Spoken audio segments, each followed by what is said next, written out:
सतगुरुदेव की जय। सर्वसंग से प्रार्थना है, सत्संग प्रारंभ हो रहा है। कृपया सत्संग स्थल पर शांतिपूर्वक विराजमान होकर के श्रद्धा से सत्संग सुने। परमेश्वर की प्यारी आत्माओं से पुनर्निवेदन है, सत्संग प्रारंभ हो रहा है। कृपया सत्संग स्थल पर शांतिपूर्वक विराजमान होकर के श्रद्धा से सत्संग सुने। सत सही, इसको धैर्यपूर्वक सुनना इस कथा को, क्योंकि ये पहली बार जो सुनता है उसको ऊट पटांग सी लगती है, लेकिन कुछ समय के बाद प्रमाण जब देखोगे आपको स्वीकार करना पड़ेगा और होगी स्वीकार्य। जब तक आप जी सृष्टि रचना के विषय में नहीं जानोगे तब तक आप इस आध्यात्मिक ज्ञान को, तत्व ज्ञान को नहीं समझ सकते और न ही किसी सदग्रंथ को समझ सकते। ये जो सृष्टि रचना है ये समझो कि ये मास्टर की है। सभी सदग्रंथों को समझने की, उनके खजाने को देखने की ये मास्टर की है, यानी मुख्य चाबी है। इसलिए आप जी को बार बार सृष्टि रचना का ज्ञान अत्यधिक कराया जाता है। तो सतलोक के अंदर परमात्मा ने एक शब्द में 16 द्वीप उत्पन्न किए, फिर 16 वचनों से एक एक पुत्र की उत्पत्ति की। उसके बाद परमात्मा ने उन 16 पुत्रों में से जिसका नाम अचिंत था उससे कहा कि अचिंत अब तू सृष्टि रच। उसको आदेश दिया, ये दिखाने के लिए कि बालकों का काम नहीं सृष्टि रचना, समर्थ बिन कोई काम सफल नहीं होता। अचिंत ने क्या किया, अपनी वचन शक्ति से एक पुरुष उत्पन्न किया जिसको अक्षर पुरुष बोलते हैं। गीता जी अध्याय नंबर 15 के श्लोक 16 में 2 पुरुष कहे, सरपुरुष और अक्षर पुरुष। अब सरपुरुष और अक्षर पुरुष की उत्पत्ति बताई जा रही है कैसे हुई। अक्षर पुरुष की उत्पत्ति अचिंत ने अपने वचन से की, परमेश्वर के आदेश से। परमात्मा ने उसको इतनी शब्द शक्ति दे दी थी। अक्षर पुरुष जब उत्पन्न हो गया वो अपनी मनमर्जी से चल पड़ा। अचिंत ने कहा था मेरा सहयोग दे सृष्टि में, उसकी नहीं मानी। जा करके एक मान सरोवर है ऊपर अमृत जल से भरा हुआ, उसमें जाके छलांग लगाई नहाने के लिए और उसमें आनंद आया, सो गया। वहां श्वासों से शरीर नहीं है। अब वो सो गया था, अचिंत बैठा बैठा देखे, तब परमात्मा ने कहा कि बेटा समर्थ के बिना ये काम नहीं हो सकता और अब तू बैठ जा आसानी से। अब वहां गए परमात्मा ने, उस सत्य पुरुष ने, कबीर देव ने क्या किया, सरोवर से उसी जल से एक सरोवर से जल लिया, अपनी शक्ति से उसको एक अंडा बना दिया जैसे जादूगर बनाता है। उसको अंडे में एक आत्मा प्रवेश कर दी अपने वचन से। वो अंडा बहुत बड़ा था साइज में, वो गड़गड़ गड़गड़ करता हुआ नीचे को चला। उसकी अक्षर पुरुष की निंद्रा भंग होगी। अब कोई अधूरी निंद्रा में कोई जगा दे तो उसको बड़ा दुख सा होता है। इस दुख महसूस किया उसने, कोप किया और अंडे को कोप से देखा, क्रोध से। उस क्रोध से वो अंडा फट गया। उसमें से ये सरपुरुष यानी ज्योत निरंजन काल निकला एक मनुष्य रूप में। इन दोनों से कहा कि अक्षर पुरुष तुम निंद्रा में थे, आकाशवाणी की परमात्मा ने बाहर से, और तुम बाहर आओ, तुझे जगाने के लिए सब लीला की गई है, तू बाहर आओ। दोनों जने वो दोनों बाहर आ गए और उनसे कहा कि तुम अचिंत के द्वीप में रहो, तीनों एक द्वीप में। वो तीनों दोनों वो चले गए, एक अचिंत हो गया। अब कुछ दिनों के बाद ये सरपुरुष, ज्योति निरंजन कहो, सरपुरुष कहो और अक्षर पुरुष कहो, चाहे परब्रह्म कहो, ये दोनों अचिंत के लोक में रहने लगे। कुछ दिनों के बाद ये सरपुरुष यानी ज्योति निरंजन कहो, इसे काल कहो, काल आगे जाके ही बनेगा। तो इस सरपुरुष ने सोचा हम तीन तो एक द्वीप में और अन्य हमारे भाई एक एक द्वीप में। उसके बाद परमात्मा ने क्या किया, हम सबकी उत्पत्ति कर दी। जितने आज हम यहाँ कीड़ी कुंजर हाथी मनुष्य राजा देव देवता जो भी हैं सभी की उत्पत्ति करके और सतलोक में सबको अलग अलग स्थान द्वीप दे दिए थे कि तुम रहो ठाठ से। तो इसको ये चिंता होगी, दुख हुआ, ईर्षा हुई कि हम तो तीनों एक लोक में, सारे सब अब अपने अलग अलग स्वतंत्र रह रहे हैं। तो इसने तप करना शुरू किया। 70 युग जब तप किया, प्रभु ने पूछा तू क्या चाहता है, परमेश्वर ने पूछा तू क्या चाहता है। इसने कहा कि हे पिता, हे परम पिता, मेरे लिए स्थान कम है, मुझे अलग से कोई स्थान दे दो। तो परमेश्वर ने इसको 21 ब्रह्मांड दे दिए। जैसे कोई धनी पिता अपने पुत्र को 21 प्लाट दे दे, अगले 21 प्लाट। वहां ये गया, रहने लगा। इसने देखा लेकिन वह खाली पड़ा था। इसने सोचा कुछ कंस्ट्रक्शन हो। इसने 70 युग तब फिर किया। हम कैसे फंसे यहां पर, इस काल के साथ कैसे आ गए यहां इतने गंदे लोक में। हमने वहां पर गलती की थी। हमारे पिता ने हमारे को सब सुविधाएं दे रखी थी, कोई असुविधा नहीं थी किसी प्रकार की भी। हम अजर अमर थे, हम सदा युवा रहते थे। हमारे परिवार थे वहां पर, पूरे ग्रुप के ग्रुप, परिवार के परिवार थे। सतलोक में सृष्टि है ऐसी ही है, लेकिन वहां के हंस आत्मा है, वहां मृत्यु नहीं होती, बुढ़ापा नहीं होता, सदाबहार वृक्ष रहते हैं, कोई राग द्वेष नहीं, कोई भाई बंटवारा नहीं।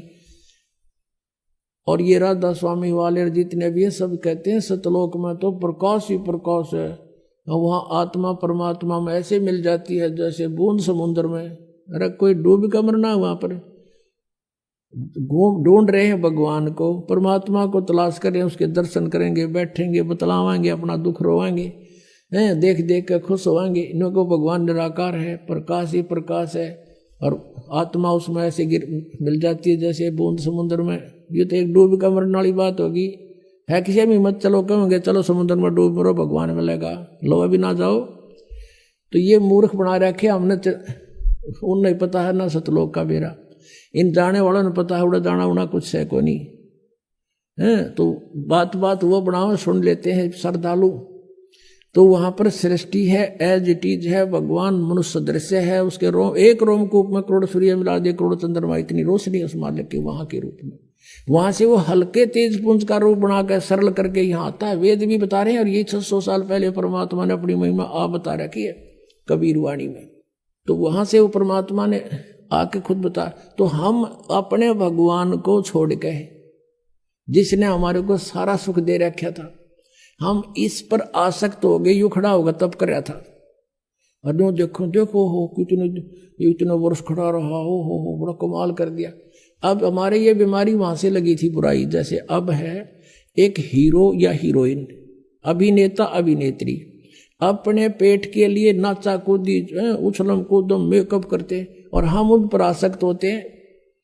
यहाँ एक बरुवाला में या हिसार में कोई एक्टर आ जा, नेता अभिनेता आ जाए, और देखो नौजवान लड़के और लड़कियों की लाइन लग जाएगी, हजारों की संख्या में इकट्ठे हो जाएंगे, और दूर तो देखेंगे वो खड़ा वो खड़ी, सारे दिन धक्के खा के नो के नो आ जाएंगे। बताओ वो खड़े तर वो खड़ी, तो उन्हें क्या मिल गया?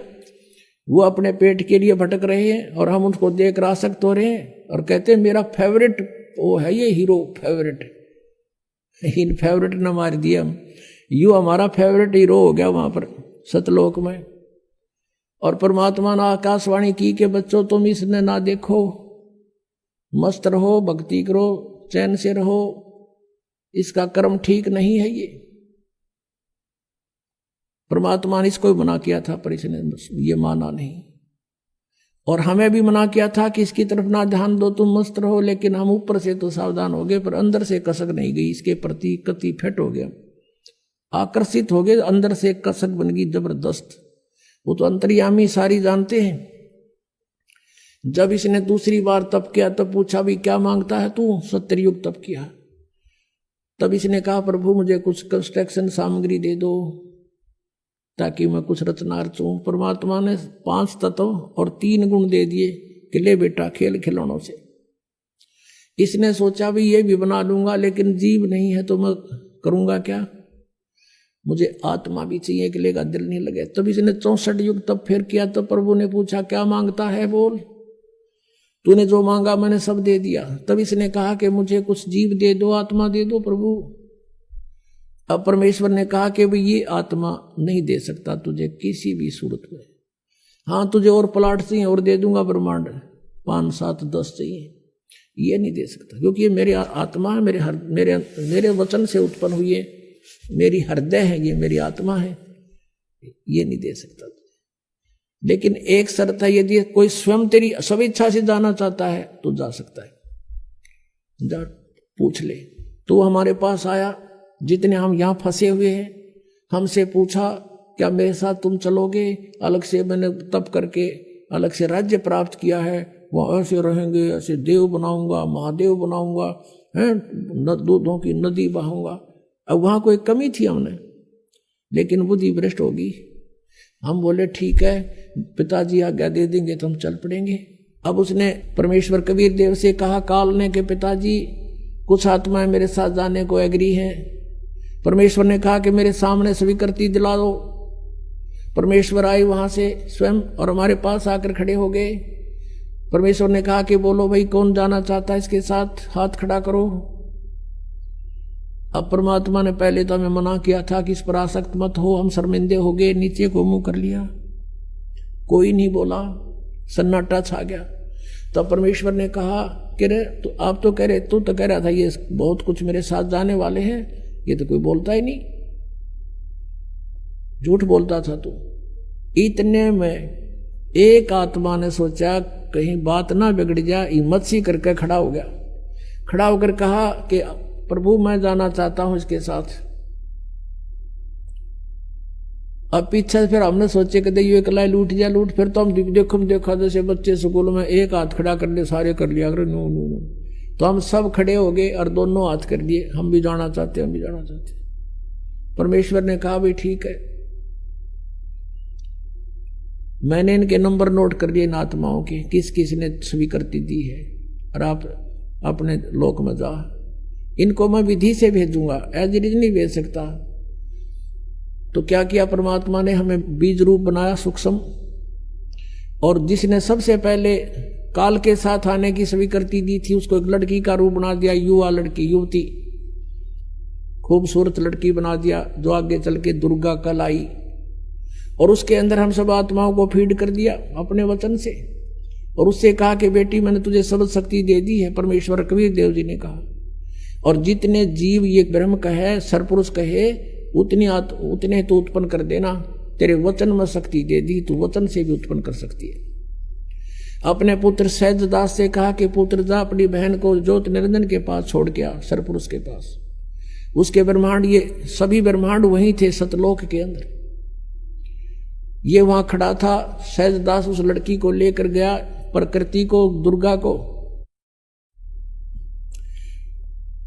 और वहां जाकर कहा कि ले पिताजी का आदेश है, ज्योति निरंजन जितनी भी आत्माओं ने तेरे साथ आने की स्वीकृति दी थी उन सबको इसके अंदर फीड कर दिया, भगवान ने भर दिया, और इसको वचन शक्ति दे दी है, जितने जीव तू कहेगा ये वचन से बना दिया करेगी। और ऐसा कहकर सहजदास वापस आ गया। अब ज्योत निरंजन ने देखा, इस ब्रह्म ने, सरपुरुष ने, युवा लड़की, अपनात्माओं, ये यहाँ बलात्कार और ये बकवादें जो हैं ये हमारे अंदर, इस मन वहीं से घर कर गई थी इस काल में, ये मन रूप में सबके अंदर विद्यमान हो गया, इसने ऐसा एलिमेंट छोड़ दिया हमारे अंदर, इसके अंदर ये दोष आ गया। एकांत में अकेली युवती को देखकर इसने उसके साथ जुल्म करना चाहा, लड़की भी भांप गई इसके इरादे को, और कहा कि ज्योति निरंजन बात सुन, तू मेरा बड़ा भाई, तू मेरे से पहले उत्पन्न हुआ, अंडे से परमात्मा का ही उत्पन्न किया हुआ है, और उसी से मेरा जन्म हुआ। तू मेरा बड़ा भाई, मैं तेरी छोटी बहन, बहन भाई का यो क्रम अच्छा नहीं होता, तू जुल्म ना करे। पिताजी ने मुझे शब्द शक्ति दे रखी है, वचन शक्ति, जितने जीव कहेगा मैं बना दूंगी। इसने एक नहीं सुनी, हद से आगे बढ़ गया। लड़की ने अपनी इज्जत सुरक्षा के लिए कुछ ना पाया तो उसने छोटा रूप बनाया, और इसने बकवाद के लिए मुंह खोल रखा था, मुंह के माध्यम से पेट में चली गई। वहां से परमेश्वर कबीर देव अपने पिता से पुकार की, भगवान मेरी रक्षा करो। परमात्मा ने कहा, जोगजीत सहजदास जाओ उसके पास। और परमेश्वर स्वयं आए अपने पुत्र का रूप बना के और कहा, ज्योति निरंजन तूने जुल्म कर दिया। ऐसे पवित्र लोक में जो ऐसी गलती करता उसको ये सजा है कि तू आज से काल कहागा, 1 लाख मानव शरीरधारी प्राणियों को नित्य खाया करेगा, 1.25 लाख उत्पन्न करेगा। आज से तेरा नाम काल होगा। लड़की को, दुर्गा को उसके पेट से निकाल दिया और उन दोनों को 21 ब्रह्मांड समेत सतलोक से निष्कासित कर दिया। 16 शंख कोश की दूरी पर 21 ब्रह्मांड आकर रुक गए और यहां फिर अपने मालिक की विधि अनुसार ये चक्कर काटने लगे। अब काल ने फिर सोचा कि अब मेरा कौन के बिगाड़ेगा, जो इन्होंने सजा देनी थी मुझे दे दी। दुर्गा के साथ फिर दुर्व्यवहार शुरू किया। इसने फिर प्रार्थना की कि ज्योति निरंजन, पहले तो तू मेरा बड़ा भाई, मैं तेरी छोटी बहन, दूसरे मैं तेरे पेट से बाहर आई हूं, तेरी बेटी होगी। यानी इसने अपनी इज्जत बचाने के लिए सब कुछ कह दिया, पर इसका कोई असर नहीं हुआ। परमात्मा ने देखना था कि ये कितना बकवाद कर सकता है, और लड़की को प्रजनन इंद्री भी अपनी तरफ से नहीं लगाई थी। इसने अपनी सिद्धि शक्ति से नाखूनों से प्रजनन इंद्री बनाई और दुर्गा के साथ विलास किया। 3 पुत्रों की उत्पत्ति की। बड़े का नाम ब्रह्मा, दूसरे का विष्णु, तीसरे का शिव हुआ। अब मैं तुमसे कहूं चिताई, त्रिदेवन की उत्पत्ति भाई। ज्ञानी सुने सो हृदय लगाई, मूर्ख सुने तो गम ना पाई। माष्टंगी पिता निरंजन, ये जमदारुण वंशन अंजन। पहले की निरंजन राई, पीछे से माया उपजाई। माया रूप देख अति शोभा, देव निरंजन तन मन लोभा। निरंजन की ने भोग विलासा, माया को रही तब आशा। 3 पुत्र अष्टंगी जाए, ब्रह्मा विष्णु शिव नाम धराए। 3 देव विस्तार चलावे, इनमें यो जग धोखा खावे। 3 गुणों की भक्ति में ये भूल पड़ो संसार, कह कबीर निज नाम बिना कैसे उतरो पार। 3 देव की जो करते भक्ति, उनकी देना हो मुक्ति। कुरान शरीफ का ज्ञानदाता कहता है कि वो कबीर भगवान है जिसने 6 दिन में सृष्टि रची। अब थोड़ा सा पहले पवित्र बाइबल दिखाना पड़ेगा। ये है पवित्र बाइबल, संपूर्ण जीवन अध्ययन बाइबल। ये बाइबल है, ये है इसका जर्नल एडिटर, ये यहाँ से हिंदी पढ़ेंगे। प्रबंधक संपादक डेविड स्टुअर्ट, अंग्रेजी प्रधान संपादक Donald C Stamps, MA MDV, संयुक्त संपादक ये सारे इनका ये यहाँ से छपा, ये देख लो, मैसूर USA से छपा है। अब इसमें सबसे पहले सृष्टि वो है, उत्पत्ति है इसमें, और सृष्टि के कति प्रारंभ में प्रथम अध्याय में ही जेनेसिस माने सृष्टि, जेनेसिस 1, ये 4 पृष्ठ पे उत्पत्ति यहाँ से आरंभ होती है। प्रथम आदि में परमेश्वर ने आकाश और पृथ्वी की सृष्टि की, ये पहला दिन था। इस प्रकार ये पहला दिन हो गया। फिर दूसरा दिन हो गया, प्रकाश प्रपुष बना दिया परमात्मा ने। फिर ये तीसरा सांझ भी भोर हो गया, फिर तीसरा दिन हो गया। जो कुछ भी इसमें फलदार वृक्ष जिनके बीज एक एक जाति के अनुसार बनाए, ये इस प्रकार। अब ये तीसरा दिन हो गया। दिन और रात पर प्रभुता करें और उज्ज्वला दियारा करें, इस प्रकार सांझ हुई, फिर भोर हुआ, ये चौथा दिन हो गया। फिर यहाँ देखें प्रश्न नंबर 5 पे, वो 4 पे पढ़ा आपने। अब 5 पे क्या है, सांझ हुई भोर हुई, फिर ये 5वां दिन हो गया। 6ठे दिन पे आना हमना। असली बात ये है, फिर परमेश्वर ने कहा मनुष्य को हम अपने स्वरूप के अनुसार अपनी समानता में बनाएं, और वे समुद्र की मछलियों और आकाश के पक्षियों और घरेलू पशुओं और सारी पृथ्वी पर और सब रेंगने वाले जंतुओं पर जो पृथ्वी पर रेंगते हैं अधिकार रखें, यानी उनसे समझदार हों। तब परमेश्वर ने मनुष्य को अपने स्वरूप के अनुसार उत्पन्न किया। अपने ही स्वरूप के अनुसार परमेश्वर ने उसको उत्पन्न किया और नर और नारी करके उसने मनुष्यों की सृष्टि की। तो परमात्मा किसा होया? मनुष्य जैसा, नर जैसा। अंडरस्टूड हो गया? अब यहाँ देखिएगा, इस प्रकार छठे दिन भोर हुई, सांझ हुआ, इस प्रकार ये छठवां दिन हो गया। अब सातवां दिन, और परमेश्वर ने अपना काम जिसे वह करता था सातवें दिन समाप्त किया। अपने किए हुए सारे काम से सातवें दिन विश्राम लिया, यानी 6 दिन में सृष्टि रच दी, सातवें दिन विश्राम किया, बस। अब यहां से इतना ही लेना था।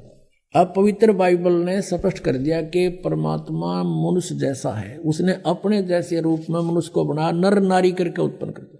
आगे बहुत अच्छा प्रमाण है इसमें कि परमात्मा साकार है, वो सामने खड़ा दिखाई देता है, बात करता है, बाइबल में लिखा है। अब कुरान शरीफ दिखाते हैं आपको, देखिएगा। ये कुरान शरीफ है, पवित्र कुरान शरीफ, और इसके विषय में लिखा है। ये तो इनकी अरबी भाषा है, जालिकल किताबु ला रैब जो जैसला फीही जो। इसका अर्थ इन्होंने किया है कि यह वह इल्हामी किताब है, धार्मिक किताब है, जिसमें कोई संदेह की गुंजाइश नहीं। यानी इसमें जो लिखा है वो फाइनल है हमारे लिए, इसमें हमने कोई डाउट नहीं, इसमें कोई गलत नहीं। इसका कहने का भाव ये कहाँ से बना है? शास्त्रीय अरबी पद्धति पर नागरी लिपि में स अनुवाद सटीपन, इसका अर्थ है स अनुवाद सटीपन, स अनुवाद। रूपांतकार है नंद कुमार अवस्थी, शेरवानी संस्करण। ये कहाँ से छपा है? कुरान शरीफ शेरवानी संस्करण। प्रकाशक हैं लखनऊ किताबघर, मौसम बाग, सीतापुर रोड, लखनऊ, यहाँ से छपा। अब हम इसके सूरत फुरकानी 25 पर आते हैं। ये देखिएगा, ये सूरत कुरान शरीफ है और सुरतुल फुरकानी, इसको सूरत बोलते हैं, सुरतुल फुरकानी, यानी सूरत फुरकानी 25। अब इसमें यहां से देखेंगे,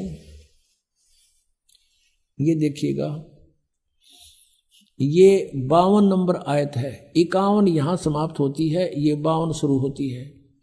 फला तुतियल काफिरन व जाहिदहुम बिही जिहादन कबीरन, ये स्पष्ट लिखा कबीरन। इसको ये कुरान शरीफ कहो चाहे मजीद कहो, अब दिखाएंगे आपको। अब इसका हिंदी अनुवाद यहाँ किया है इन्होंने।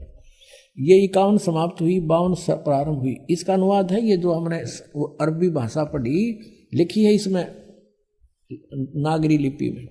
अब इस 52 का यहाँ अनुवाद किया है। तो ए पैगंबर हजरत मोहम्मद को कुरान शरीफ का ज्ञानदाता बोल रहा है, तुम काफिरों का कहा न मानना, जो परमात्मा की पूजा ना करते, न देवताओं की पूजा करते, उनको काफिर बोलते हैं, मानना।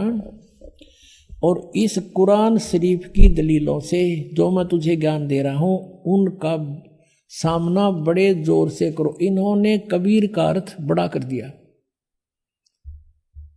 और ये लिखना था कि वो अल्लाह फला तुतियल काफिरन व जाहिदुम बिही जिहादन कबीरन, कबीरन माने कबीर के लिए तू संघर्ष कर। वो तो काफिर जो है वो नहीं मानते कबीर इज गॉड, लेकिन मैं कह रहा हूँ वो कबीर है सब कुछ। अब यहाँ कबीरन कहो, कबीर कहो, खबीर कहो, खबीरा कहो, ये इसी परमात्मा का एक भाषा में भिन्नता अंतर है।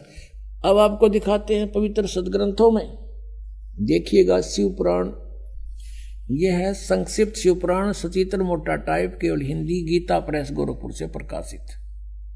इसके संपादक कौन है? हनुमान प्रसाद पोदार, गीता प्रेस गोरखपुर से प्रकाशित है। रुद्र संहिता आपके रूबरू कराते हैं सदग्रंथ की, संक्षिप्त शिवपुराण, पृष्ठ नंबर 98 से 98। इसके लास्ट में थोड़ा सा यहां से लिंक करके आगे चलेंगे। 5वां अध्याय रुद्र संहिता का एंड होता है। अपने पुत्र नारद की यह बात सुनकर लोक पिता में ब्रह्मा वहां इस प्रकार बोले। अब ये 6वां अध्याय शुरू हो गया। ब्रह्मा जी ने कहा, ब्रह्मन अपने पुत्र से कह रहे हैं, ब्रह्मा जी देव शिरोमणे, तुम सदा समस्त जगत के उपकार में ही लगे रहते हो। तुमने लोगों के हित की कामना से बहुत उत्तम बात पूछी है। जिस समय समस्त चराचर जगत नष्ट हो गया था, फिर कुछ भी नहीं था, अंधकार ही अंधकार था। उस समय तत्सद ब्रह्म, यह श्रुति में जो सत्य सुना जाता है, एकमात्र वही शेष था। पहले तो ब्रह्मांड में वैसे ज्ञान नहीं था, फिर भी इन पुराणों को हम अभी तक सत्य मानते रहे, उससे ही देखें तत् सत ब्रह्म। अब ये किसके विषय में संकेत है बाद में बताएंगे, पहले हम अपना उद्देश्य देखते हैं। अब 100 पृष्ठ पर देखिएगा, जिस परब्रह्म के विषय में ज्ञान और अज्ञान से पूर्ण, अब ब्रह्मा जी सबसे श्रेष्ठ वक्ता इस ब्रह्मांड का, और वो कहता कुछ ज्ञान कुछ झूठा कुछ सच्चा मैं बताऊं जैसा मुझे पता है। जिस परब्रह्म के विषय में ज्ञान और अज्ञान से पूर्ण उक्तियों द्वारा इस प्रकार विकल्प किए जाते हैं, उसने कुछ काल के बाद द्वितीय की इच्छा प्रकट की, अपने भीतर एक से अनेक होने का संकल्प उदित हुआ। तब उस निराकार परमात्मा ने अपनी लीला शक्ति से अपने लिए मूर्ति की कल्पना की। मूर्ति माने आकार होता है, जो मूर्ति रहित परम ब्रह्म है उसकी मूर्ति ये भगवान सदाशिव हैं। अर्वाचीन और प्राचीन विद्वान उन्हीं को ईश्वर कहते हैं। उस समय एकाएकी रहकर स्वेच्छा अनुसार विहार करने वाले इन सदाशिव ने अपने विग्रह से स्वयं ही एक स्वरूप भूता शक्ति की सृष्टि की, जो उनके अपने श्रीअंग से कभी अलग होने वाली नहीं थी। उस पराशक्ति को प्रधान प्रकृति गुणवती माया बुद्धि तत्व की जननी तथा विकार रहित बताया है। वह शक्ति अंबिका कही गई है। उसको प्रकृति, ये प्रकृति शब्द याद रखना, ये दुर्गा के लिए है। यहाँ पर गीता जी के अध्याय नंबर 14 के श्लोक 3, 4, 5 में जब आपको दास दिखाएगा ब्रह्मा विष्णु महेश की उत्पत्ति, वहां कोड वर्ड है ये, वहां दुर्गा के विषय में कहा है प्रकृति के, ये प्रकृति मेरी पत्नी है, मैं इसके पेट में बीज स्थापित करता हूं गर्भ में, जिससे सबकी उत्पत्ति होती है। काल बोल रहा है गीता को। सर्वेश्वरी और त्रिदेव जननी, तीनों देवताओं की माता, और नित्या और मूल कारण भी कहते हैं। सदाशिव द्वारा प्रकट गई उस शक्ति की 8 भुजाएं हैं, अष्टंगी। अब मैं तुमसे कहूं चिताई, त्रिदेवन की उत्पत्ति वाई, माँ अष्टंगी पिता निरंजन। जिसको ये सदाशिव कहते हैं ना, ये सदाशिव ये है वो काल, वो शिव रूप धारण करके प्रकट हो जाता है अपने पुत्र का रूप बना करके। उसकी 8 भुजाएं हैं, शक्ति के 8 भुजाएं हैं। नाना प्रकार के आभूषण उसके श्रीअंगों की शोभा बढ़ाते हैं। अब प्रकृति है या प्रकृति जो सारे 8 हथियार रखती है, वो उसकी 8 भुजाएं हैं, और अनेक प्रकार के अस्त्र शस्त्र धारण करती है। एकाकिनी होकर भी वह माया संयोग वसात अनेक हो जाती है। जैसे 3 रूप और बनाए थे इसने, सावित्री, लक्ष्मी और पार्वती के। जो वे सदाशिव हैं उन्हें परम पुरुष ईश्वर शिव शंभु और महेश्वर कहते हैं। अब यहां क्लियर होगा इसका। अब ये हम 101 पर आगे पढ़ते पढ़ते 101 पृष्ठ पर रुद्र संहिता, और ये 6, 7वां अध्याय चल रहा है। वे अपने सारे अंगों पर भस्म रमाए रहते हैं। उन काल रूपी ब्रह्म ने, हो गया क्लियर, वो काल रूपी ब्रह्म है, ब्रह्मा विष्णु महेश का जो पिता है, दुर्गा का पति है। काल रूपी ब्रह्म ने एक ही समय में शक्ति के साथ, नाथ नहीं है, शक्ति के साथ शिवलोक नामक क्षेत्र का निर्माण किया था। उस उत्तम क्षेत्र को काशी कहते हैं। वे प्रिया और प्रियतम रूप, वे दोनों पति पत्नी के रूप में शक्ति और शिव, दुर्गा और ये काल रूपी ब्रह्म जो परमानंद स्वरूप है, उस मनोरथ क्षेत्र में नित्य निवास करते हैं।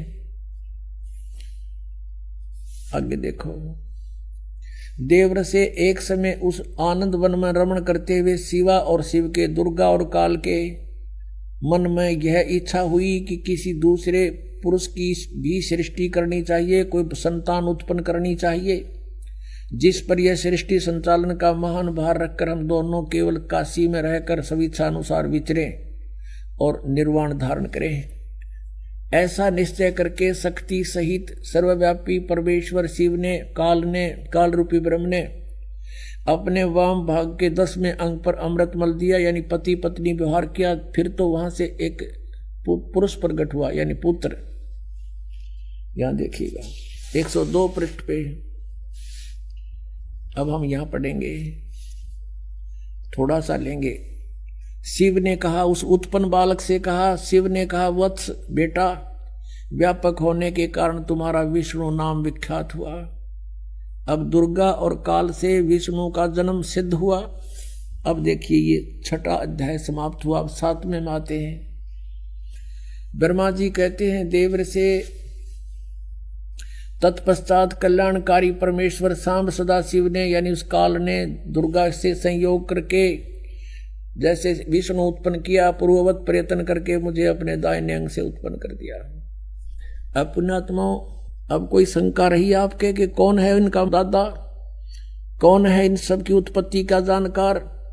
और परमात्मा बिना सर्वज्ञ नहीं हो सकता, सबको जानने वाला केवल कबीर इज गॉड। अब यहां पर 2 तो कंसेप्ट क्लियर हो गए कि विष्णु और ब्रह्मा की उत्पत्ति होगी इस काल से और दुर्गा के संयोग से, ये इनके पुत्र। अब तीसरा रह गया शिव। अब यहां अनुवाद करता विचलित हो गया। मूल संस्कृत पाठ में सही लिखा है, अब इसने अनुवाद करता केवल हिंदी है इसमें, इसने यहां गड़बड़ी कर दी। सोचा कि शिव से शिव की उत्पत्ति लिखूंगा तो मैं पागल कहूंगा, इसने वो टाल मटोल कर दी। परमात्मा कहते हैं चोर चुरावे तुमबड़ी और गाड्डे पानी में, वो गाड्डे हुआ ऊपर आवे न सच्चाई छनी ना। एक चोर ने तुम्बा चुरा लिया, सूखा तुम्बा, ये मतीरा हुआ कर, जैसे पेट तुम्बा होता है, बहुत बड़ा एक फल होता है, वो सूख जाता है, उसके अंदर से बीज निकाल देते हैं, तो वो सूख कर बिल्कुल एक गेंद जैसा हो जाता, अच्छी बड़ी गेंद जैसा। उसने चुरा कर उसने सोचा पानी में लुको दे, छुपा दे। वो गोता मारे और पानी में नीचे छोड़ कर और ऊपर आ जाए उससे ही पहले। तो कहते हैं चोर चुरावे तुम बड़ी गाड्डे पानी में, वो गाड्डे वो ऊपर आवे नो सच्चाई छानी ना। अब आपको दिखाते हैं ब्रह्मा विष्णु महेश से अन्य है जो इनका पिता है। अब देखिएगा वही रुद्र संहिता, ये वही शिवपुराण है, संक्षिप्त शिवपुराण 110 पृष्ठ पे रुद्र संहिता चल रहा है। अब यहां हम 9वें अध्याय में आगे लास्ट में, इस प्रकार ब्रह्मा विष्णु तथा रुद्र इन 3 देवताओं में गुण हैं, परंतु शिव गुणातीत माने गए हैं। रजगुण ब्रह्मा, सतगुण विष्णु, तमगुण शिव, ये भी सिद्ध हो गया इन तीनों में गुण है, परंतु वो शिव यानी सदाशिव, ये काल रूपी ब्रह्म, ये इन तीनों से अलग है। यहाँ पर रुद्र शब्द लिख के इन्हें फेर गड़बड़ी कर दी, इन्हें सोचेंगे रुद्र तो अलग है कोई, आगे इसका कंसेप्ट और क्लियर कर दिया। अब जैसा कि आपको रह रह कर दास ज्ञान कराता है, लेकिन आप विद्यार्थी हो, कई बार ऐसा होता है कि आप सत्संग अटेंड नहीं कर पाते, उस समय वो टॉपिक चल पड़ता है। कैसे भ्रमित हैं, कहते हैं 3 देव सो उसको ध्यावे, निरंजन का हुआ पार नहीं पावे।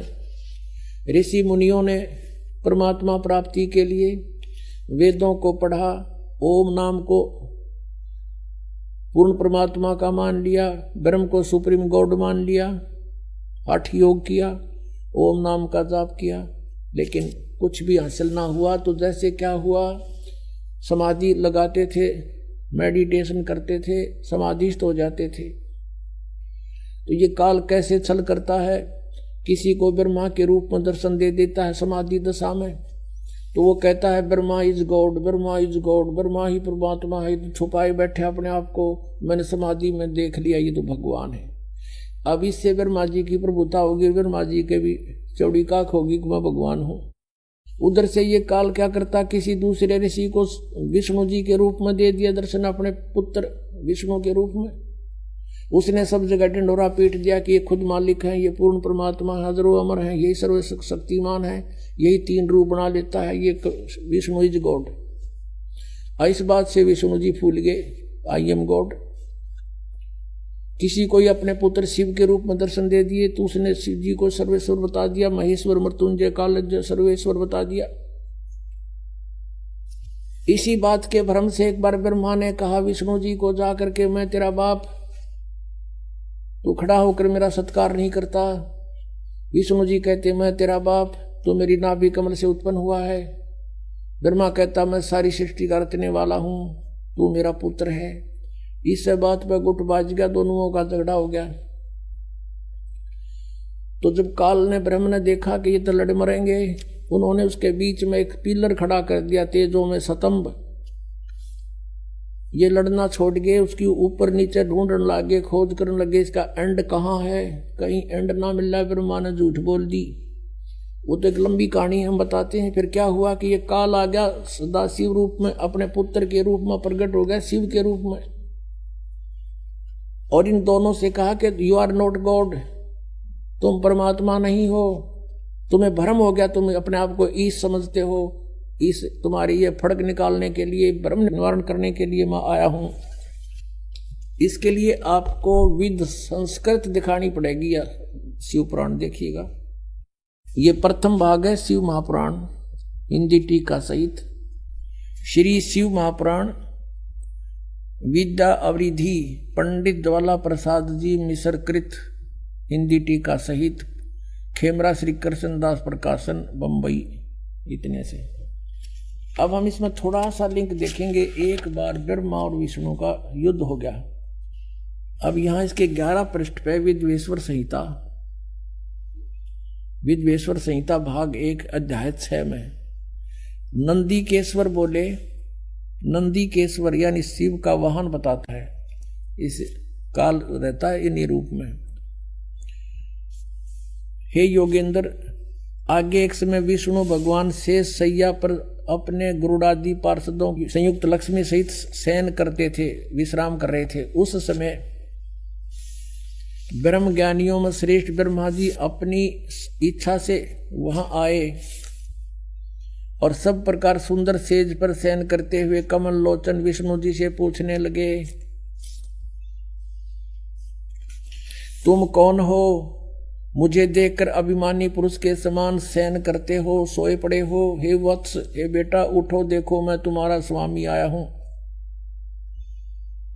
ब्रह्मा जी बोले, बेटा खड़ा हो, देख मैं तेरा स्वामी आया हूं। आए हुए गुरु को देखकर जो अभिमान करता है उस द्रोही मूढ़ का, मूर्ख का प्रायश्चित होना उचित है। यह सुनकर विष्णु जी के अंतर में तो क्रोध हुआ, ऊपर अंदर तो छो उठा पर ऊपर ना दिखाया तुरंत बाहर, परंतु बाहर से शांत रहे और बोले, बेटा, बोले वत्स, तुम्हारा मंगल हो, बैठो, इस आसन पर विराजो। इस समय तुम्हारा नेत्र कुटिल और मुख बांका क्यों हो गया? क्योंकि छो मारे गुस्सा हो रहा था ब्रह्मा को। ब्रह्मा जी बोले, वत्स विष्णु, ये बेटा विष्णु, तुमको समय के प्रभाव से अभिमान है। हे पुत्र, मैं तुम्हारा रक्षक और जगत का पिता मैं हूं। विष्णु जी बोले, ये तो सब जगत मुझ में स्थित है, तुम चोर के समान किस प्रकार अपना कहते हो? तुम मेरी नाभि कमल से उत्पन्न हुए हो, इससे मेरे पुत्र हो, मुझे पुत्र कहना वृथा है। नंदीकेश्वर बोले, इस प्रकार ब्रह्मा विष्णु दोनों ही रजोगुण से मुग्ध होकर विवाद करने लगे। मैं श्रेष्ठ हूं, मैं स्वामी हूं, ऐसा कहकर एक दूसरे को मारने की इच्छा से युद्ध करने में उत्सुक हुए। और तब संपूर्ण देवता विमान में बैठकर उस महा अद्भुत युद्ध को देखने को चले आए और आकाश से उनके ऊपर फूल बरसाने लगे। वाह रे देवताओं, जैसे जोटे बढ़ा करें गांव में, जैसे दो लड़ रहे हैं और देवता नो के शाबाश, बहुत अच्छा कर दो काम, और फूल बरसावे। ये देवताओं के लक्षण है। इनको बीच में आना चाहिए था और हाथ पैर जोड़ कर उनको छुटवाना चाहिए था कि तुम लड़ोगे तो हमारा क्या होगा। हर देवता ने होगा ऊपर तो फूल बरसावे, शाबाश, मरो कटके। तो यह पंचायत तो पहले तो बिगड़ रही है, को नई को नहीं बिगड़ी हुई है। ये वहीं से देवताओं के लक्षण तो हम हमारे जैसे यहाँ इस पृथ्वी लोक के, फिर क्या होगा ये तो सोचने की बात है, अंडरस्टूड है हम किसे होंगे। फिर अब इनका झगड़ा हो गया, फिर बीच में अब शॉर्टकट में बताऊंगा, ये थोड़ा सा दिखाना जरूरी था। जिनको हम पूजा करते उनकी बुद्धि कितनी थी, जिनको हम सर्वेश्वर महेश्वर और भगवान मान्या करते वो चौथी कक्षा के बच्चों जैसे नेचर के थे। चौथी तीसरी कक्षा के बालक झगड़ते हैं, अध्यापक पूछता है क्यों झगड़ रहे थे बच्चों, वो कहता है जी ये नो बोला मैं तेरा बाप, दूसरा कहता है कि नहीं जी पहले यूं बोला मैं तेरा बाप, इसलिए एक दूसरे की गिरबान पकड़ रहे, लाल मुहरा झगड़ रहे। तो हमारे भगवान जिनको हम परमात्मा सुप्रीम पावर मानना करते बड़े उनकी बुद्धि उन चौथी कक्षा जैसे बच्चों के जैसा स्वभाव था इनका। ये आपके समक्ष दास अपनी तरफ से नहीं कह रहा। इन आचरणों को देखकर हम पहचानेंगे हु इज गॉड, कौन है वो परमात्मा। अब आगे क्या हुआ, फिर ये काल आ गया अपने पुत्र शिव जी के रूप धारण कर। इसने प्रतिज्ञा कर रखी है कि मैं अपने वास्तविक रूप में कभी किसी को दर्शन नहीं दूंगा। इसने प्रतिज्ञा कर रखी है, कसम खा रखी है। इसलिए ये ऐसे कभी विष्णु के रूप में किसी को दर्शन दे देता है, जो विष्णु की पूजा करता है, शिव की पूजा करता है, शिव के रूप में दर्शन दे देता है। वास्तविक रूप में आया था यो महाभारत के युद्ध में, जब अर्जुन जैसा योद्धा भी देख कर इसकी शकल ने कांप गया था, वो था इसका असली रूप। और कहता मैं काल हूं, सबको खाने के लिए आया हूं। और अर्जुन ने करबद्ध होकर कहा था भगवान आप अपने उसी चतुर्भुज रूप में आ जाओ, अब मुझसे ये देखा नहीं जाता। कलजा फट गया उसका। अब ये आ गया वहां पर शिव रूप में, इन दोनों के बीच में वो पिल्लर ठोक दिया, आके खड़ा हो गया और कहता कि मैं तुम्हारी बुद्धि ठिकाने करने आया हूं, तुमने अपने आप को भगवान मान रखा है, यू आर नॉट गॉड। ये देखिएगा। अब ये है पृष्ठ नंबर 17 पे, पहले हमने 11 पर पढ़ा था। विद्वेश्वर संहिता अध्याय 9। उन दोनों की अज्ञानता और वैर को दूर करने के अर्थ दोनों से कहा। किसने? उस सदा काल रूपी ब्रह्म ने, सदा शिव जिसको कहते हैं, इनके पिता ने क्या कहा? मेरे सकल और निष्कल भेद से दो रूप हैं, परंतु और ईश्वर नहीं। इस कारण से उनके दो रूप नहीं हो सकते। पहले सतम रूप यानी वो पिल्लर रूप में खड़ा हो गया था, और पीछे मूर्तिमान रूप धारण किया। इसमें ब्रह्म निष्कल है और ईश्वर रूप सगुण है। यह मेरे दोनों रूप सिद्ध हैं, दूसरे किसी के नहीं हो सकते। इस कारण तुम दोनों को अथवा दूसरों को ईश्वरता की प्राप्ति नहीं हो सकती। तुमने जो अज्ञानता से अपने को ईश यानी भगवान मान लिया, ये बड़ा ही अद्भुत हुआ। उसको दूर करने को ही मैं रण स्थान में आया। तुमने जो अज्ञान से, ब्रह्मा और विष्णु को कह रहे हैं, उनके पिता ये काल, अपने को ईश मान लिया। तुम ईश नहीं हो, यू आर नॉट गॉड। ये बड़ा ही अद्भुत हुआ। उसके दूर करने को ही मरण स्थान में आया। अब तुम अपना अभिमान त्याग कर मुझ ईश्वर में अपनी बुद्धि लगाओ। मेरे ही प्रसाद से लोक में सब अर्थ प्रकाश करते हैं। 18 पृष्ठ। अब यहां देखिएगा नीचे, हे पुत्रो, अब ये काल कह रहा अपने दोनों पुत्र ब्रह्मा और विष्णु को, हे पुत्रो, यह कृत आपने तप से प्राप्त किए हैं। कौन से कृत, कौन सी जॉब? उत्पत्ति और सतिथि, सृष्टि। देखो, हे पुत्रो, यह कृत आपने तप से प्राप्त किए हैं, जो कि सृष्टि, उत्पत्ति और पालन कहता है, सो मैंने प्रसन्न होकर तुम्हें दिए हैं। इसी प्रकार दूसरे दो कृत, अब देखो सारा कंसेप्ट क्लियर हो गया। अब वक्ता है ये काल, और कहते हैं दो कृत और रुद्र और महेश को प्रदान किए हैं। अब दो तो ऊपर हो गए पुत्रों, दो तो ये ऊपर थे, और अब ये दो ये हो गए रुद्र और महेश। इनसे अलग है यो बोलने वाला इनका पिता।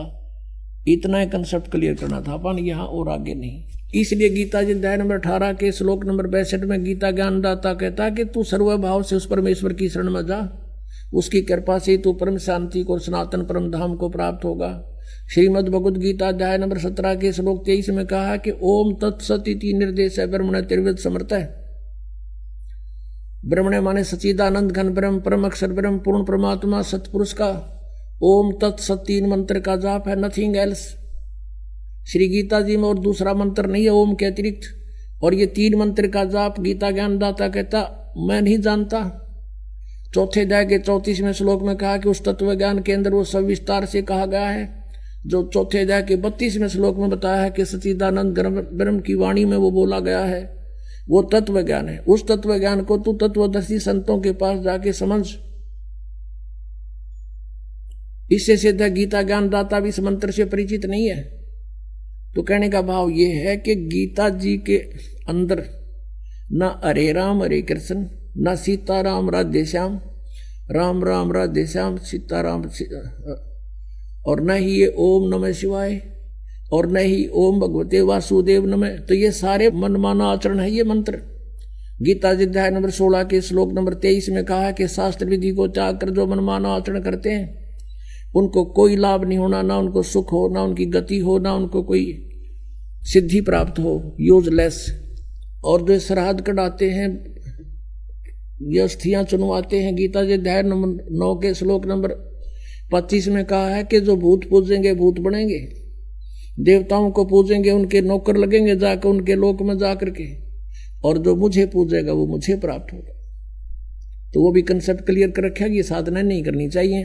तो गीता जी जो है ये हमारा एक सदग्रंथों में से एक भक्ति का सदग्रंथ है। अब प्रसंग चल रहा था कि ब्रह्मा विष्णु महेश के माता पिता कौन है। कंसेप्ट क्लियर हो गया। दुर्गा इनकी माता है, यो काल रूपी ब्रह्म ये इनका पिता है। दुर्गा को प्रकृति भी कहते हैं, और रजगुण ब्रह्मा, सतगुण विष्णु, तमगुण शिव जी है। ये भी आपको दिखाते हैं।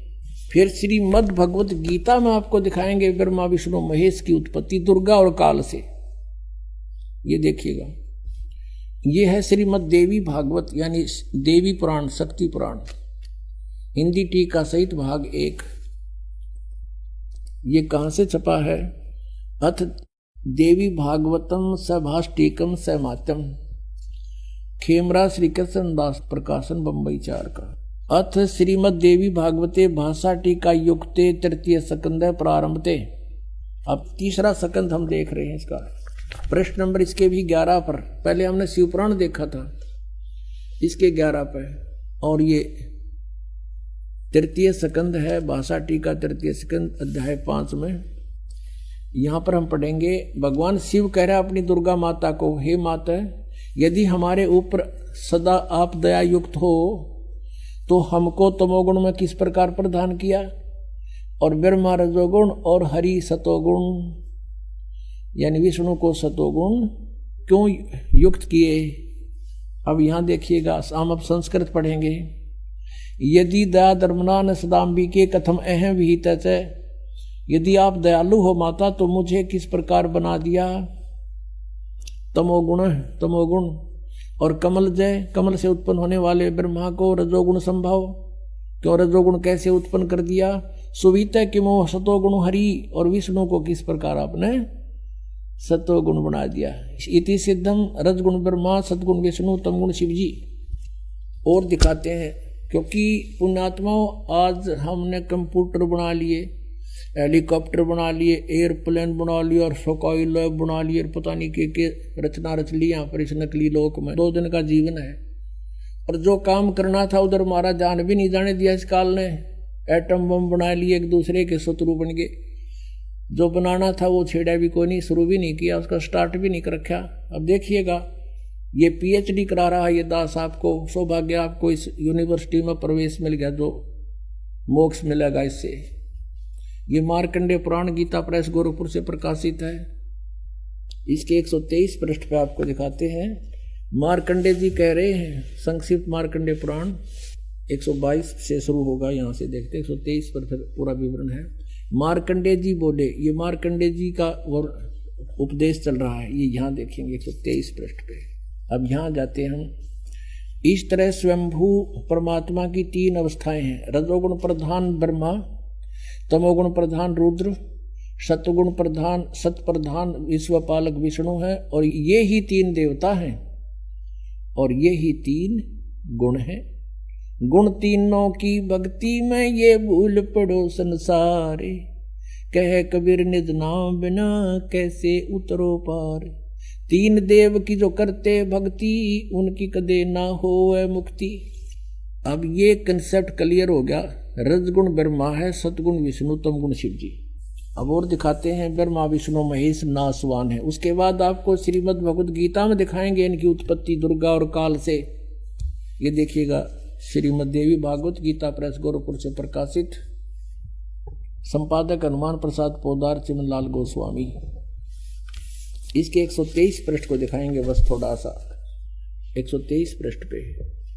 अब भगवान विष्णु अपनी माता दुर्गा की स्तुति करते हुए कह रहे हैं, तुम शुद्ध स्वरूपा हो, ये सारा संसार तुम इसे उद्भासित हो रहा है। मैं ब्रह्मा और शंकर, हम सभी तुम्हारी कृपा से विद्यमान हैं। हमारा आविर्भाव और तिरोभाव, आविर्भाव माने जन्म, तिरोभाव माने मृत्यु हुआ करता है। केवल तुम ही नित हो, जगत जननी हो, प्रकृति और सनातनी देवी हो। प्रकृति शब्द याद रखना दुर्गा के लिए है।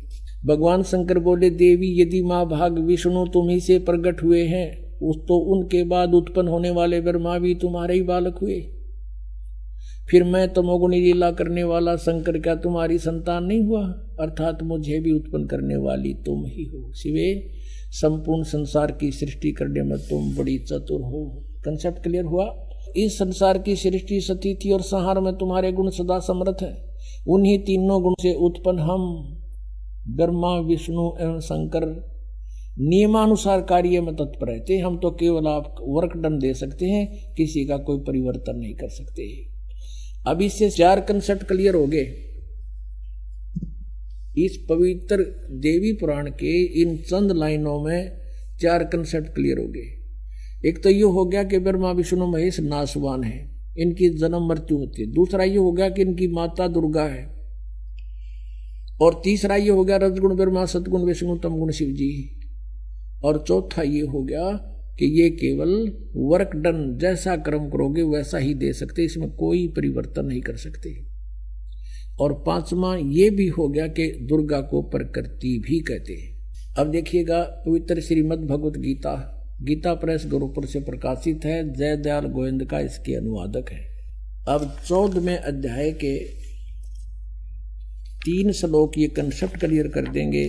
कोड वर्ड है, चारों वेदों का संक्षिप्त वर्णन है, ये बहुत ही शॉर्ट में। अब देखना यहां से, ये है चतुर्दशो अध्याय, 14वां अध्याय, अध्याय 14 और श्रीमद् भगवद गीता। यहां देखना अब 3रे श्लोक से, हे अर्जुन, मेरी महत ब्रह्म रूप मूल प्रकृति, वैसे ही इन्होंने यहाँ अनुवाद गलत कर रखा है, वैसे इसी से देखेंगे। प्रकृति सर्वभूतों की, सभी प्राणियों की योनि अर्थात गर्भाधान स्थान है, और मैं उस योनि में चेतन समुदाय गर्भ को स्थापन करता हूँ। ततः माने उसके संयोग से, ततः माने उससे सब भूतों की, प्राणियों की उत्पत्ति होती है। और 4 में, हे अर्जुन, नाना प्रकार की सब योनियों में जितनी मूर्तियां अर्थात शरीरधारी प्राणी उत्पन्न होते हैं, दुर्गा प्रकृति तो उनकी गर्भ धारण करने वाली माता है, और मैं बीज स्थापन करने वाला पिता हूँ। यो काल बोल रहा है। और 5वें में स्पष्ट कर दिया है, हे अर्जुन, सतगुण रजगुण तमगुण ये प्रकृति से उत्पन्न, दुर्गा से उत्पन्न तीनों गुण, रजगुण ब्रह्मा, सतगुण विष्णु, तमगुण शिव जी, प्रकृति से उत्पन्न ये तीनों गुण अविनाशी जीवात्मा को शरीर में बांधते हैं। अब काल ने पल्ला झाड़ दिया कि ब्रह्मा विष्णु महेश इन जीवात्मा को कर्मानुसार यहाँ बांधे बैठे हैं। अपने आत्माओं, इसको कहते हैं तत्व ज्ञान, और उसको सतगुरु कहते हैं जो सदग्रंथों को अच्छी तरह समझा और समझा दे। और पुण्यात्माओं, सौभाग्य आपका, आप बहुत पहले आ गए इस मालिक के चरणों में। ये पुण्यात्मा जो टोल के टोल झुंड के झुंड नकलियां के फंसे पड़े हैं, उनको जो भी सच्चाई का पता लगेगा रोएंगे बैठ के कर्माने। अब देख कैसा जुल्म किया इन्होंने हमारे साथ, हम बर्बाद कर डाले इन नालायका ने, अपना कर्म बिगाड़ा और हम काल के जाल में फंसा दिए। पुण्यात्माओं, यहाँ पैर टेकने जगह नहीं रहेगी, वो दिन दूर नहीं है। आज कोई पागल नहीं है। जब हम अपने स्वार्थ के लिए सब कुछ कर सकते हैं तो क्या परमात्मा पाने के लिए उन नकलियों को नहीं छोड़ देंगे? जिस दिन उनको ज्ञान हो जाएगा एक भी ढूंढा नहीं पाओगे उनके पास। वो एकले बैठे पाओगे, क्या उनके परिचर पाओगे उड़े बैठे, बाकी सब भाग होंगे यहाँ पर। अब देखिएगा 600 वर्ष पहले परमात्मा ने अपनी सच्चिदानंद घन ब्रह्म की वाणी में, कबीर वाणी में, कबीर सागर में जो आदरणीय धर्मदास साहिब जी ने लिपिबद्ध किया है, उसमें ज्यों का त्यों लिखा है। पढ़िए स्वयं। ये देखिएगा कबीर सागर संपूर्ण 11 भाग खेमराज श्री कृष्ण दास बंबई से प्रकाशित है। ये पुराना प्रकाशन है, बहुत पुराना। यहाँ देखिएगा कबीर सागर ज्ञान सागर प्रथम खंड, कबीर पंथी भारत पथिक स्वामी युगलानंद बिहारी द्वारा परिष्कृत, मुद्रक एवं प्रकाशक है खेमराज श्री कृष्णदास, अध्यक्ष श्री वेंकटेश्वर प्रेस, खेमराज श्री कृष्णदास स्मारक मुंबई। अब हम आपको ले चलते हैं इसके बोध सागर ज्ञान बोध में। ये ज्ञान बोध और ये बोध सागर पृष्ठ नंबर 21 पर आपको पढ़ाएंगे। धर्मदास ये जग बोराना, कोई न जाने पद निर्वाणा, यही कारण मैं कथा पसारा, जग से कहिए वो राम न्यारा। ये राम है, नाम इन्होंने गलत मिसप्रिंट कर दिया है कबीर पंथियों ने। यही ज्ञान जग जीव सुनावो, सब जीवों का भरम नसावो, अब मैं तुमसे कहूँ चिताई, तेरे देवन की उत्पत्ति बाई। कुछ संक्षेप कहूँ गहराई, सब संशय तुमरे मिट जाई, भरम गए जग वेद पुराना, आदि राम का भेद न जान्या। ये राम है, नोट नाम। राम राम सब जगत बखाने, आदि राम कोई बिरला जाने। ये नाम इन्होंने लिखा है, गलत लिख दिया, मिसप्रिंट बाद में इन्होंने संशोधन करा अपनी जान में, लेकिन अकल तो इनमें थी नहीं। अब सचमुच यहाँ चल रहा है कि राम राम सब जगत बखाने, आदि राम माने सनातन परमात्मा, सबसे पहला प्रथम पुरातन भगवान, कोई बिरला जाने। ज्ञानी सुने सो हृदय लगाई, मूर्ख सुने तो गम ना पाई। माँ अष्टंगी पिता निरंजन, ये जम दारुण वंशन अंजन। अब इनकी माता अष्टंगी दुर्गा है, पिता ये ज्योत निरंजन काल है। पहले कीन निरंजन राई, पीछे से माया उपजाई। माया रूप देख अति शोभा, देव निरंजन तन मन लोभा। काम देव धर्मराय सताए, देवी को तुरंत दर खाए। ये धर्मराय यहाँ इस काल को कहा है। पेट से देवी करी पुकारी, हे साहब मोहे करो उबारी। टेर सुनी सतगुरता आए, अष्टंगी को बंद छुड़वाए। यहाँ टेर सुनी कहाँ हम आए, ये परमात्मा अपनी तरफ से करी। इन्होंने गलत लिख दिया। धर्मराय यानी काल ने, निरंजन ने हिकमत की ना, नख रेखा से भग कर लेना। धर्मराय करे भोग विलासा, माया को रही तब आशा। तीन पुत्र अष्टंगी जाए, ब्रह्मा विष्णु शिव नाम धराए। तीन देव विस्तार चलावे, इनमें यो जग धोखा खावे। पुरुष गम को कैसे को पावे, काल निरंजन जग भरमावे। तीन लोक अपने सुत दीन्या, सुन निरंजन बासालीन्या। अलख निरंजन सुन ठिकाना, ब्रह्मा विष्णु शिव भेद न जाना। ब्रह्मा विष्णु महेश को नहीं मालूम आज तक हमारा पिता कौन है। तीन देव सो उसको ध्यावे, निरंजन का वे पार न पावे। अब ब्रह्म साधना ये भी कर रहे हैं पर इनको नहीं मिले वो आज तक। अलख निरंजन बड़ा बटपारा, तीन लोक जीव कीन आहारा। ये ठग है बटपारा, तीन लोक के जीवों को खा रहा है। ब्रह्मा विष्णु शिव नहीं बचाए, सकल खाए पुन धूर उड़ाए। कहते ब्रह्मा विष्णु महेश को भी मारेगा, इनको भी खाएगा। तिनके सुत हैं तीनों देवा, अंधर जीव करते हैं सेवा। होय होय। कहते इस काल के ये तीन पुत्र हैं, ब्रह्मा विष्णु महेश, और ये अंधे ज्ञानहीन ज्ञान नेत्रहीन प्राणी कहते इनने की पूजा करते हैं। अकाल पुरुष काहू नहीं चीन्या, काल पाए सभी गए लीन्या। तीन देव और असुर अवतारा, ताको भजे सकल संसारा। गुण तीनों का ये विस्तारा, धर्मदास मैं कहूँ पुकारा। गुण तीनों की भक्ति में ये भूल पड़ो संसार, कहें कबीर निज नाम बिना कैसे उतरो पार। तीन देव की जो करते भक्ति, इनकी कदे ना हो मुक्ति। अब पुण्यात्मा कलेजा फट जा जब बुद्धिमान व्यक्ति हो। अरे 600 वर्ष पहले आकर के ये वाणी जिसना मन पढ़ कहा करते थे अशिक्षित और वेद शास्त्रों को नहीं जानता, और उन्होंने ये लिख रखा है कि ऐसा ऐसा था, और आज यही हमारे सदग्रंथों में लिखा हुआ मिल जावे तो पुण्यात्मा भगवान कौन है? कबीर इज गॉड, परमात्मा ही बता सकता है। जैसे गीता ज्ञान दाता ये ब्रह्म है, यही काल है, अपने पुत्र श्री कृष्ण में प्रवेश करके ये बोल रहा, ये ऐसी ही लीला करता है, ये सबके किसी के सामने नहीं आता।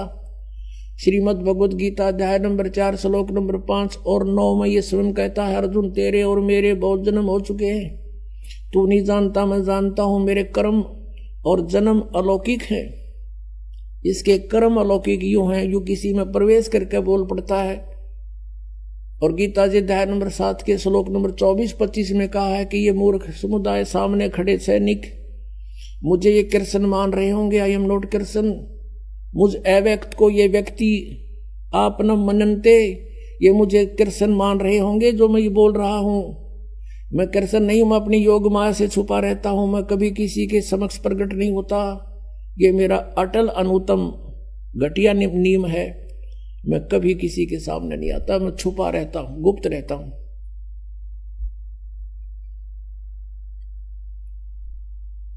तो पुण्यात्मा ये 10वें अध्याय के दूसरे श्लोक में गीता जी में कहता है कि मेरी उत्पत्ति को ना देवता जानते ना ये ऋषि जानते, क्योंकि इनका उत्पत्ति करता मैं हूं।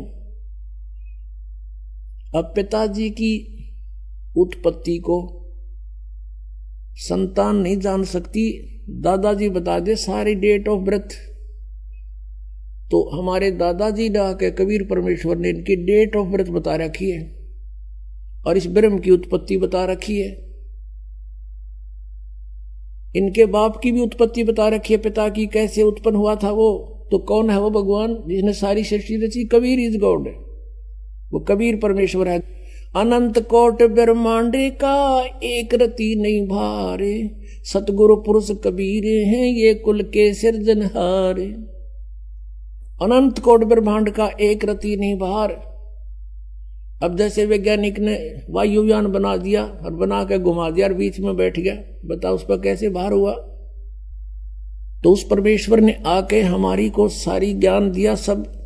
अपना आत्माओं अब ये निर्णय करते हैं आपके समक्ष के अब वर्तमान में कलयुग कितना बीत गया, 12वें पंथ हम ही चलकर आवें। कबीर साहब कहते हैं मैं खुद आऊंगा और सब पंथ मिटा के एक पंथ चलावें।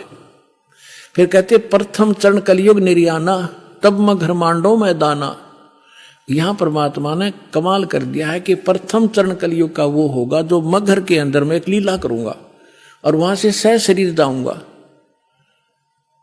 तो लीला वो मालिक ने प्रथम चरण में की। अब ये बीचली पीढ़ी अब चली है जब 5500 कलयुग बीत गया। 1997 में 5505 कलयुग पूरा हो जाता। आपको बहुत बार डिटेल बताई है कैलकुलेट करके। अब के आगे क्या बताया है कि 5505 तब ये वचन मेरा होगा साचा। फिर कहा है कि धर्मदास मरी लाख दोहाई, ये मूल शब्द बाहर ना जाए, ये बाहर ना जाई। मूल ज्ञान है यो, पवित्र ज्ञान तुम जग में भाखो, बताओ, लेकिन मूल ज्ञान तुम गुप्त ही राखो। गोई माने गुप्त। मूल ज्ञान जो बाहर पढ़ी, बिचली पीढ़ी वन सहंस नहीं तरही। 33 अरब ज्ञान हम बाखा और मूल ज्ञान हमने गुप्त ही रखा। मूल ज्ञान तुम तब लग छुपाई जब लग 12 पंथ मिट जाई। अपना आत्माओं, अब ये निर्णय करते हैं आपके समक्ष के अब वर्तमान में कलयुग कितना बीत गया। पवित्र हिंदू धर्म में इन शंकराचार्यों के द्वारा रची गई पुस्तक एक ऑथेंटिक रिकॉर्ड माना जाता है। इन्हीं से हम स्पष्ट करते हैं कि वर्तमान में कलयुग कितना बीत चुका है। देखिएगा, ये एक पुस्तक है ज्योतिर्मय ज्योतिर्मठ। यहां इसका कुछ विवेचन दिया है। ज्योतिर्मय ज्योतिर्मठ श्री स्वरूपानंद सरस्वती जी महाराज, ये स्वरूपानंद जी है जो अब वर्तमान में गद्दी पर बैठे हैं। श्री स्वामी,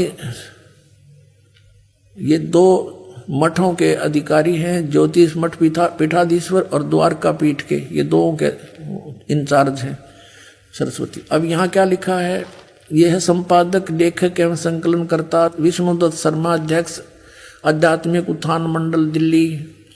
प्रेरणा स्रोत श्री सुबुद्धनाथ ब्रह्मचारी जी, मुद्रक फाइन प्रिंट एंड पैक्स।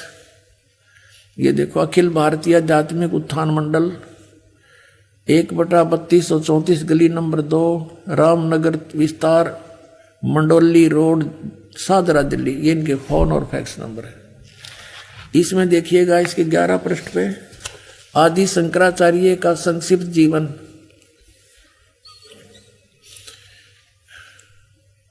अब इसके बारे में क्या लिखा है कि लगभग 2500 वर्ष पूर्व शंकराचार्य का जन्म चरमराती अवस्था के युग में केरल प्रांत में पूर्णा नदी तट पर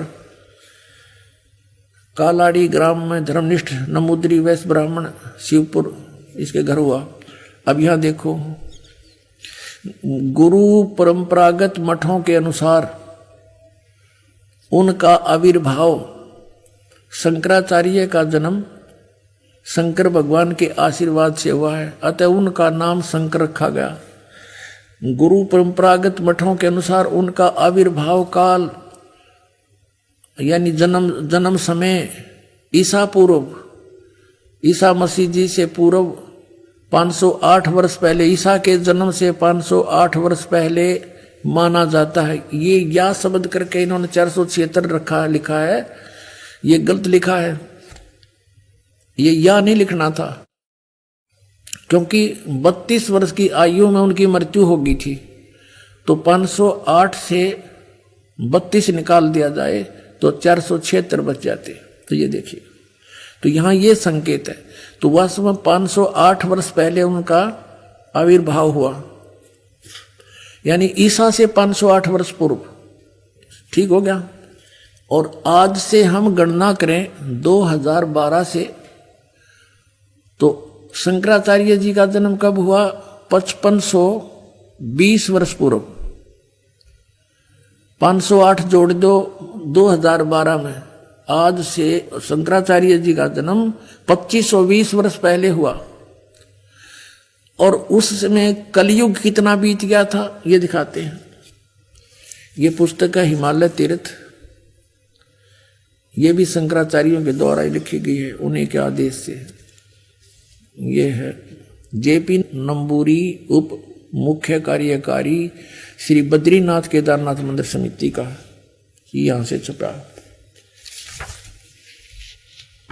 ये यहां से इनके सारे प्रकाशक है रंजू चक्रवर्ती, क्षेत्र A/1, बामा चंद्राय रोड, कोलकाता। ये मुद्रक है गिरी प्रिंट सर्विसेज, कलकत्ता। अब इसके 42 पृष्ठ पे आपको दिखाते हैं, 42 पृष्ठ पे यह शंकराचार्य के जन्म की भविष्यवाणी है। और ये शिव रहस्य नामक कोई पुस्तक है, उसका में ये श्लोक है। इस श्लोक का अनुवाद यहाँ किया है। कलयुग के 3000 वर्ष व्यतीत होने पर बौद्ध मीमांसकों के मत पर विजय प्राप्ति के लिए शंकराचार्य यानी शंकर यति के रूप में आविर्भूत होंगे। फिर देखो, कलयुग जब 3000 वर्ष व्यतीत हो जाएगा तब श्री शंकराचार्य का जन्म होगा। अपने आत्माओं, हमने अब कैलकुलेशन करनी है। आज कलयुग कितना चला गया? 3000 प्लस में 2520, 3000। जैसे शंकराचार्य जी का जन्म हुआ ईसा से 508 वर्ष पहले, नीचे से यहां से गणना करेंगे तो 2520 वर्ष हो गया आज के दिन 2012। और वो कितना उस समय कलयुग कितना बीत गया था जब उनका जन्म हुआ, जब 3000 वर्ष बीत गए थे। तो टोटल मिला दो दोनों को, 5520 वर्ष हो गए। अब 5505 कब होंगे? जैसे जब 2000 ईस्वी में पहुंचते हैं, तो जब सन 2000 ईसा जी को हो गए थे जन्म हुए ने, तो 2508 वर्ष हो गए थे शंकराचार्य का जन्म। यानी 5508 वर्ष कलयुग बीत गया था सन 2000 में, ये समझो। और फिर पीछे चले 3 और कम कर दें, 1997 में 5505 वर्ष बीत गया था कलयुग। और 1997 में दास को परमेश्वर मिले थे, उन्होंने कहा था कि अब यह समय आ गया है, डिस्क्लोज कर दे सार नाम और सतनाम का, डोंट वरी। बोलो सतगुरुदेव।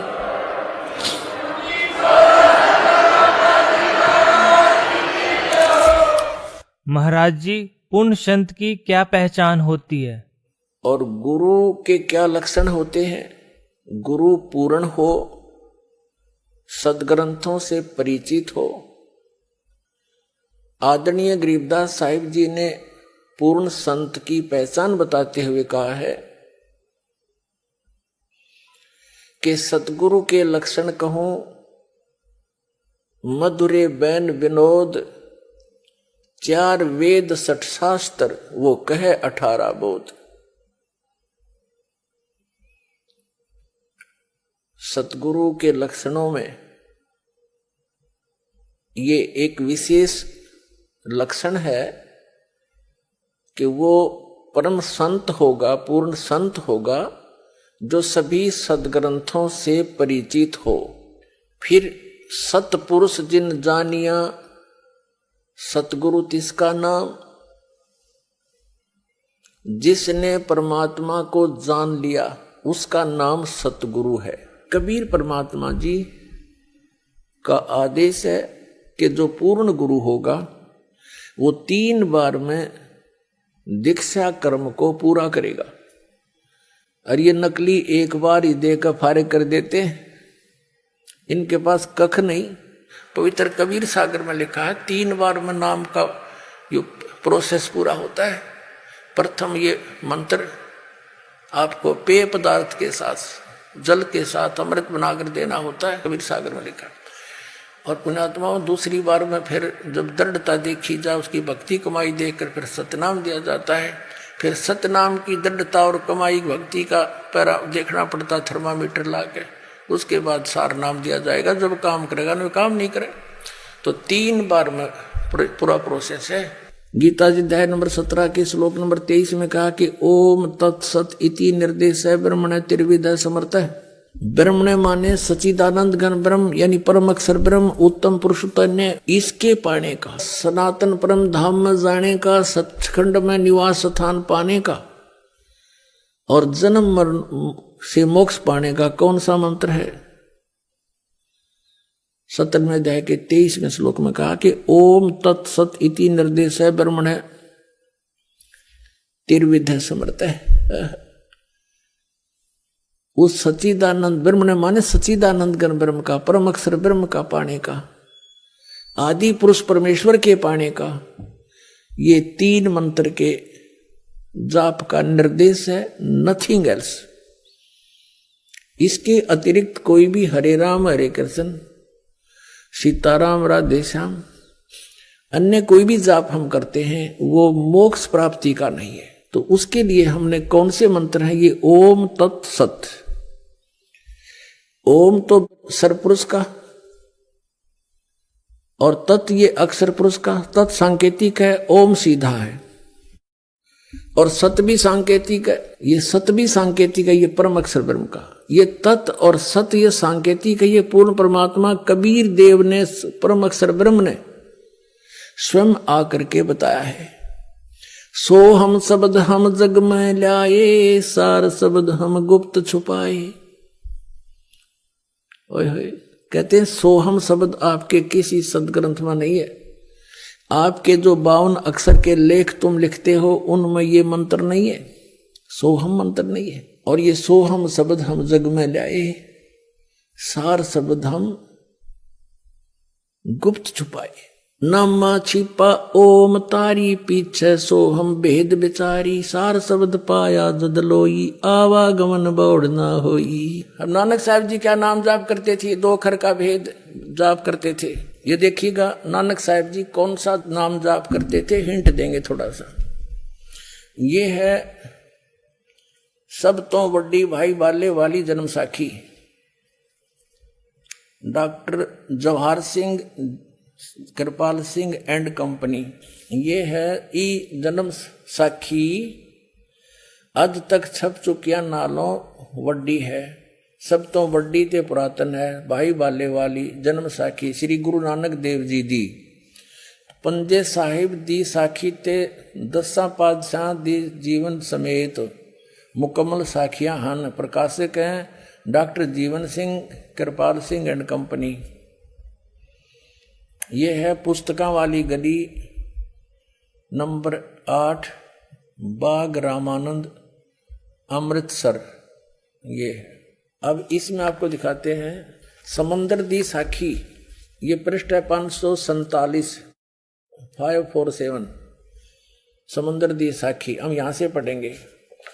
बाला सिंधु पाच बालाजी, जैसे आदरणीय धर्मदास साहिब जी ने जो वार्ता कबीर परमेश्वर जी से हुई थी, वो सब वो वाणी उनकी बोली हुई, जो वार्ता जो उन्होंने उनकी महिमा देखी थी, कबीर सागर कबीर वाणी कबीर साखियों के रूप में लिपिबद्ध कर दी थी। ऐसे ही भाई बालाजी ने जो आंखों देखा और मर्दाना जी ने, तो बालाजी ने जो कुछ देखा, गुरु नानक देव साहब जी के साथ रहे, उनसे जो जो उन्होंने लीलाएं देखी वो सारी एज इट इज आंखों देखी चित्रित की बोली, तो गुरु अंगद देव जी ने वो लिपिबद्ध की थी।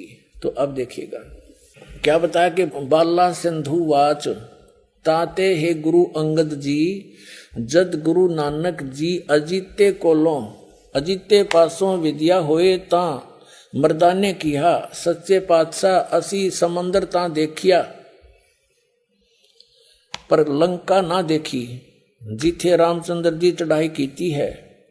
ता गुरु जी ने कहा चलो भाई बाला ते मर्दाना, तुहानू रंज नहीं करना, आँखी मीटो। जा आँखी मीट के यानी आंखें बंद करके खोलियां, ता समंदर दे कंडे जाई खड़े होए, ते आखण लगे बाला ते मर्दाना, मेरे पीछे पीछे चले आओ, मुखों वाहिगुरु वाहिगुरु कहिंदे आओ। ते आगे आगे गुरु जी तुर पे, जैसे धरती ऊपर तुरदे सन उसे तरह समुंदर ऊपर तुर पे, ता चले जावण, ते पीछे बाला ते मर्दाना जावण। ता मर्दाने विचार कीती कि गुरु जी गुरु नानक देव जी ओम सोहम जपदे जांदे हन। ता मर्दाना जी ओम सोहम लगा जपण, ता लगा गोते खावण। ता गुरु नानक जी देखण, ता मर्दाना गोते खांदा है। ता गुरु जी कि हा मर्दाना गुरु जी दी करनी वल नहीं देखना, गुरु दे वचना पर चलना चाहिए। तू मर्दाना ओही आख जो असा आखिया है, ता मर्दाना फेर लगा वाहे गुरु कहन, ता फिर जल ऊपर उसे तरह तुरन लगा। अपने आत्माओं ये है वो दो अक्षर का भेद बतावे, सोए गुरु पूरा का है।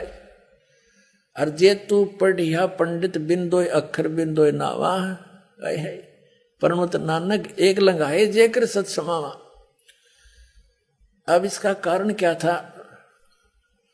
आदरणीय नानक देव साहेब जी ने क्यों मना कर दिया मर्दाना को? इसलिए कर दिया कि ये थी ये जाप, ये तो रखना गुप्त है, आदेश है मालिक का, सतनाम किसी को बताना नहीं, ये सतनाम है वो। और ये झटका इसलिए दे दिया और उजागर भी करवाना था कि ये पता लगे कि हम ये नाम जाप करके पार हुए, और देना भी नहीं था।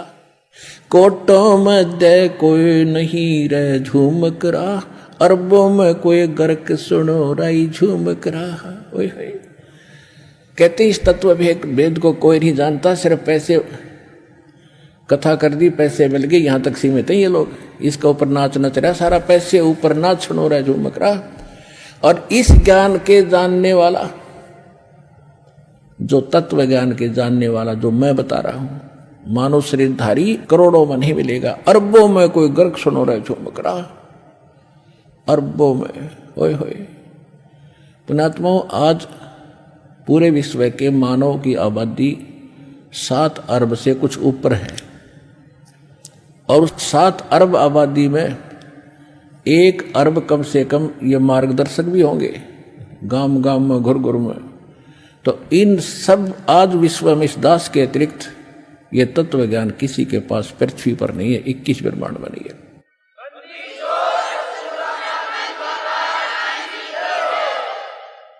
तो आप जी का कितना सौभाग्य है, और सराहो आपकी किस्मत, और धन धन करो उस परम पिता को जिसने आपको ऐसे समय में जन्म दिया। धन है आपके माता पिता जिनसे जन्म हुआ, और इसका पूर्ण लाभ